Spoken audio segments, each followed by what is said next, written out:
kita juga masukin keywords-nya itu di semua elemen, di judulnya, di URL-nya, di deskripsinya, di gambar juga kalau bisa kasih keyword. Contohnya yang kurang efektif, nih misalkan kita mau ngiklanin sepeda lipat. Kalau kita ngasih sepeda lipat di Bali misalkan, kalau kita ngasih hashtag sepeda Bali doang tuh kurang efektif karena orang kalau ngasih sepeda Bali yang keluar bisa sepeda balita, bisa sepeda Balikpapan, nggak langsung menjurus ke apa yang kita mau jual. Tapi kita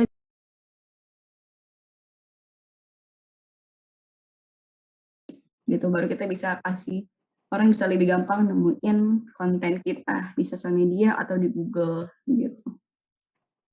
Dan orang juga bisa tahu oh ini orang mau ngejual, jadi kita bisa klik ke kontennya kita gitu. Kalau kedua ngomongnya tentang headline, sebenarnya intinya ada 3 opsi.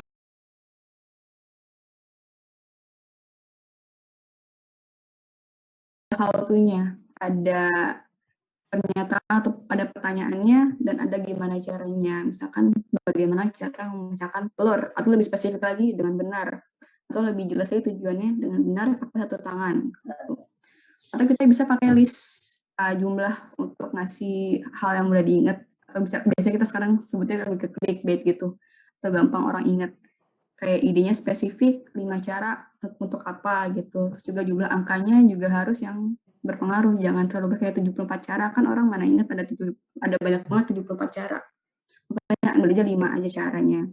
Terus biasanya tuh orang kalau nulis judul kalimat-kalimat itu angkanya tuh lebih bagus yang ganjil, yang 3 atau yang 5 atau 7 gitu, yang lebih mudah diingat oleh orang.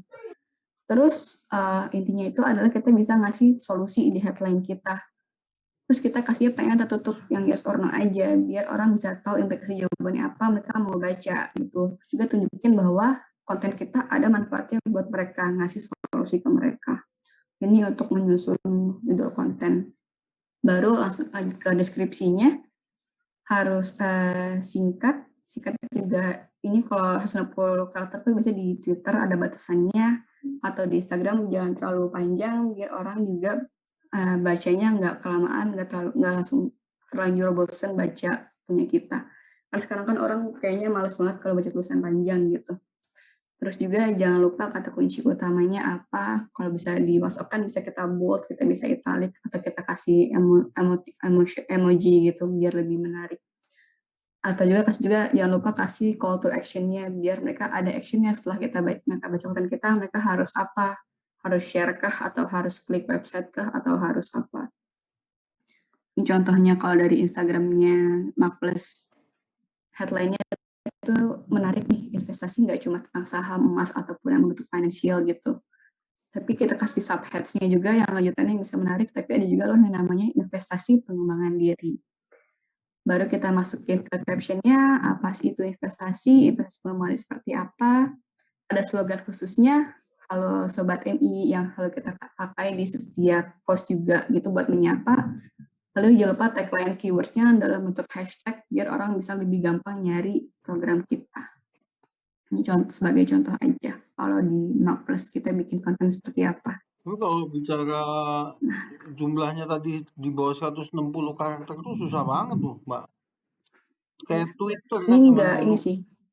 Ini Twitter aja sih sebenarnya lebih berlaku ke Twitter. Cuma kalau sekarang lebih gampang juga di apa ya? Dimodif lah, nggak harus selamanya di bawah 60 karakter ini. Jadi sesuaikan juga dengan media yang kita gunakan. Kalau Instagram kan bisa lebih panjang ya. Kalau WhatsApp juga kadang perlu lebih panjang buat lebih ngejelasin gambarnya juga gitu. Tapi kalau di website juga pasti harus lebih deskriptif lagi. Cuma yang dibuat poin utamanya adalah jangan sampai terlalu panjang sampai nanti audiensnya malah jadi males baca konten kita. Gitu. Sudah, ini buat penutup aja. Yang penting yang tadi contohnya, aku nggak tahu sih Kak Kris itu mungkin yang tadi di depan telur-telur itu bisa agak dimodif kali ya. Baru tahu sih ada ya orang memecahkan telur dengan satu tangan. Oh, ini contoh itu, ini. Contohnya hanya yaitu contoh iseng sih ya. Contoh iseng, contoh kalau bikin konten yang dengan satu tangan ya oke lah. Tapi apa ya perlu dimodif apa ya? 5 cara memecahkan telur dengan jari kelingking. Lebih Lebih kacau lagi. Lebih kacau lagi.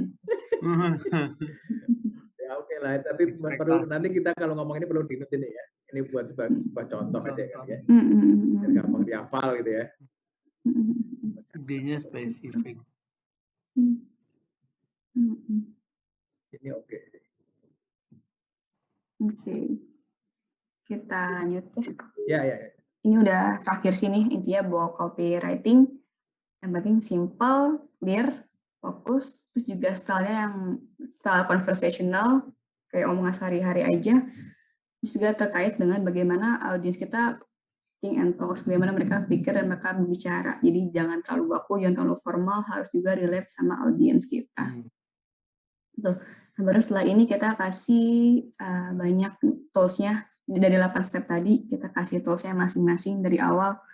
Objektifnya mau yang mana? Mau yang sales atau yang brand?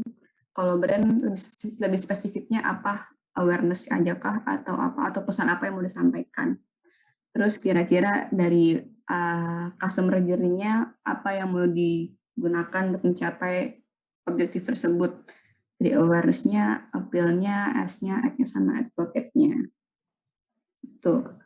Sini mereka bisa bikin di awal objektifnya seperti apa. Baru nomor 2, kita mapping audiensnya mau kemana nih, konten marketingnya ada segmentasinya. Lokasinya di manakah, terus demografinya seperti apa, terus value psikografisnya seperti apa, baru perilakunya seperti apa. Gitu. Kita bisa isi setelah ini, baru idenya mau apa nih. Dari tema tadi ada 4 kotak tadi, mau yang mana yang diambil. Detailnya seperti apa, educate, bentuknya tutorial video makeup, bentuknya juga dari video audiovisual, sehingga mereka bisa langsung praktek langkah-langkah cara melakukan makeup. Gitu. Terus baru content creation ini lebih detailnya nih, apa yang mau dibikin sama mereka. Judulnya apa? Lalu detail kontennya, visualnya seperti apa, draftnya dulu di sini sih yang kira-kira mereka bisa gambar dengan mudah, dengan simple, atau mungkin bisa mereka masukinnya iconnya dulu aja. Baru copywriting-nya seperti apa kira-kira yang mau mereka gunakan gitu. Terus selanjutnya mereka mau distribusikannya lewat mana medianya, yang earn-nya, share-nya, own-nya, atau mereka mau bayar paid media ads untuk mau distribusikannya. Lalu kalau dari influencernya mereka mau pakai siapa, dari identifikasi siapa yang mau digunakan, kenapa mereka mau menggunakan ini, terus konsepnya seperti apa, kerjasamanya seperti apa, terus hasil percakapannya dengan mereka seperti apa, atau hasil kerjasamanya seperti apa. Gitu. Baru dievaluasi. Sebenarnya kan kita kalau dari masa exercise kita nggak bisa langsung evaluasi yang mereka bikin di sini, jadi mungkin kita bisa lihat dari konten lamanya mereka, lihat nih masing-masing matriksnya kira-kira seperti apa performanya. Baru setelah itu kita evaluasi konten-konten mereka yang lama, kenapa ada kekurangannya, terus improvement yang mau mereka gunakan apa yang baru. Udah selesai dia sampai sini materinya. Oh, ini kayaknya yang sesi itu lebih ini ya, lebih banyak praktek ya Mbak Aisyah ini memang. Iya. Bagus sih sebenarnya. Langsung Cuma impulsnya. itu ya Kak Kristo, kalau online ya nge-push peserta buat yang praktek ini yang mungkin pasti kita bisa ini Kak, kalau besok ini aku sama Kak David tuh Kak Indra ya? David kan ya? David. Kalau ini sih sebetulnya bagusnya pesertanya dikasih sedikit sneak peek dulu ya. Terus kasih snippet tingkat aja, terus disuruh nyari konten lama gitu ya, konten lama yang dengan matriksnya, terus kita ajak untuk bahas gitu ya. Improve-nya. Kayaknya kalau kayak gitu jadi lebih hidup kayaknya ya. Ya, atau mereka nyari konten kalau belum pernah bikin ya konten perusahaan siapa gitu. Ya. Konten mana dia suka lah buat dibahas gitu. Tapi kalau konten lama konten dari tempat lain yang dia nggak bisa akses matriksnya, dia nggak tahu ini waktu itu engage atau enggak, ada viral atau enggak, maksudnya ada yang nge-share atau enggak dan sebagainya, kan nggak tahu. Ya, aku rasa sih kalau perusahaan pasti sekarang udah pernah lah ya bikin. Cuman gimana caranya ngajakin orang untuk coba deh bawa satu konten aja yang lama gitu untuk kita bahas gitu. Itu gimana caranya ya Kak Indra ya? Karena nggak semua perusahaan juga sih ya yang terstruktur Iya. seperti ini.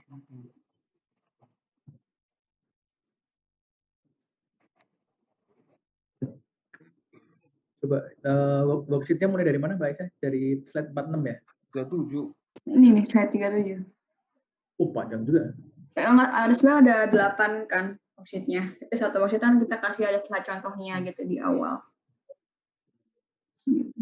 Jadi ya katanya banyak dari slide 37 sampai akhir. Cuma yang kosongannya yang perlu diisi ada 8 slide Ini sih. mungkin ada dibagi ke depan nggak ya? Dibagi ke sesi 1 gitu. Yang sesi Bisa sih. Kita Ya, ini. bisa. Kayaknya separuh harus yang dibagi ke sesi sesi 1 itu sih. sampai 4 mana sesi tuh, Mbak? 1. Pembuatan Sampai akhir sih, sampai improvement sih sebenarnya. kan Cuma mungkin tadi bagian bisa kedua yang kita ambilnya bikin sesi konten kan, sesi 1. 2 kan, copywriting kan. Copywriting tuh mulai tools yang mana coba bisa? Oh, kalau copywriting sebenarnya bukan tahapan yang beda, tapi nyatu lagi ke dalamnya sih Pak, Oh, di sini copywriting nih di bagian copywriting cuma di bagian sini doang ya? di content creation ada Copywriting cuma di juga. tengah-tengah Kak Iya, itu Kak sih Indra. cuma Nggak pas ya kalau kita potong Iya. terus.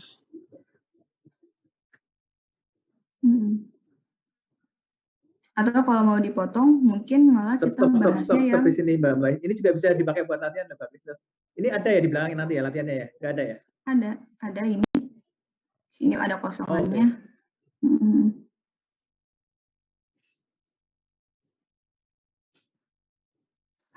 Atau tadi kalau mau dibagi 2 activity-nya, Ya, ini tetap dibagi 2 aja misalkan kan? malah kita yang duluan kita kerjaan yang ini improvement-nya dulu nih, yang ngomongin metrik sama improvement-nya. Ini kan kita nggak ngebahas materi konsep yang kita bikin baru kan, tapi kan kita ngebahas yang lama. Kalau mau ini duluan yang kita bahas di sesi pertama, evaluation sama improvement seperti apa. Baru sesi keduanya kita desain konten barunya gitu sih, Pak Indra, Pak Christoph, kalau mau. Iya. Oke sih kalau gua gitu sih. Evaluasi, lalu habis itu evaluasi Sama sama improvement-nya. improvement. Terus yang bagian depan-depan nggak apa-apa tuh, slide 30-an tuh. Yang bagian depan-depan baru Yang bagian dikerjain di depan-depan sesi 1 juga duanya nggak apa-apa. gitu ya. Bagian depan-depan apa coba? Nah, ini kan masih objektif ini masih bisa di sesi 1. Objektifnya. Di objektif, di mapping juga masih bisa sesi 1. Mapping audience. Terus ini juga sesi 1. Nah, waktu ini content creation-nya sesi 2 ini 43, 44, 45, 46, 47, 48. Nah, iya itu dari 43 sampai 48 di sesi 2. Berarti sampai content ideation and planning kita tarik atas yang belakang satu ya. Konten evaluation itu di sesi 1 untuk evaluasi yang lama kan. Lalu habis itu kita mau improvementnya apa yang baru. Nah, itu jadi yang 2 slide terakhir itu taruh di sesi 1 ditambah sama sampai ke ini. Oke, coba sebentar.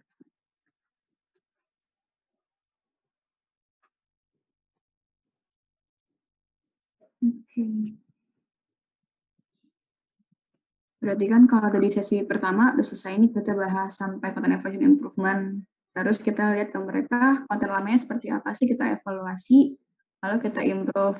Baru kita masuk ke worksheet-nya yang konten baru. Dari awal objektif, audience mapping-nya seperti apa, terus konten ID-nya seperti apa. Baru kita putus situ, kita masuk ke sesi 2. Kita bahas tentang copywriting. Baru exercise-nya di sini kita bikin nih visual kontennya sama copywriting-nya, begitu ya. lanjut sampai distribusinya seperti apa dan influencernya mau seperti apa, gitu ya. Ya, kalau aku rasa segitu ya. Paling kalau bisa sih sisi satu yang tentang influencer itu sedikit ditambah tuh. Iya, ada tips atau checklist yang simpel ya buat milih influencer anaknya seperti apa gitu ya.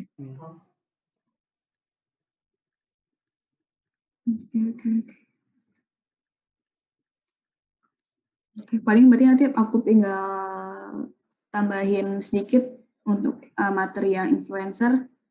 Nanti aku kirim filenya yang baru ya, yang udah direvisi ini letak worksheet-nya.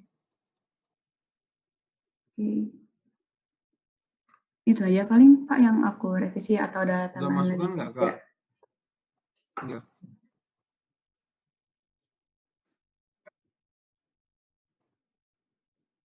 Kalau yang influencer tuh kayaknya pernah ada buku punya siapa itu ya? Mungkin Mbak Aisyah juga tahu ya, yang premisnya buku itu mengatakan kalau mikro atau nano itu di era yang sekarang tuh ya jauh lebih efektif daripada mega atau makro sih. Maksudnya dibandingkan 5 tahun lalu, dibandingkan 6 tahun lalu. Pernah baca nggak itu bukunya? Buku dari luar Belum juga pernah sih. Belum ya? Coba aku coba cari lagi deh. Aku punya buku dari luar, tapi dari luar negeri, Becoming Influencer. Jadi apa namanya, untuk orang-orang yang pengen jadi influencer itu kayak guidebooknya gitu. Gimana ngatur hidupnya, gimana dia harus memilih tim, membuat tim itu kan influencer juga masih punya tim.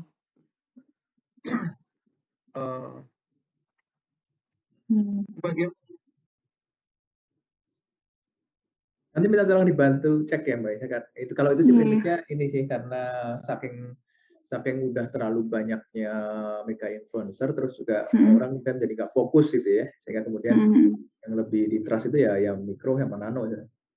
Ini aku lagi googling udah banyak sih bukunya nih tentang influencer marketing, coba aku kulik-kulik lagi deh. Iya. Oke, paling. Oke. Itu aja berarti ya, aku kasih revisinya besok sih secepatnya saya. Thank you banget Mbak Aisyah. Kalau gitu. Thank you Mbak Aisyah. Thank you Pak Kristo, Pak Indra. Ya.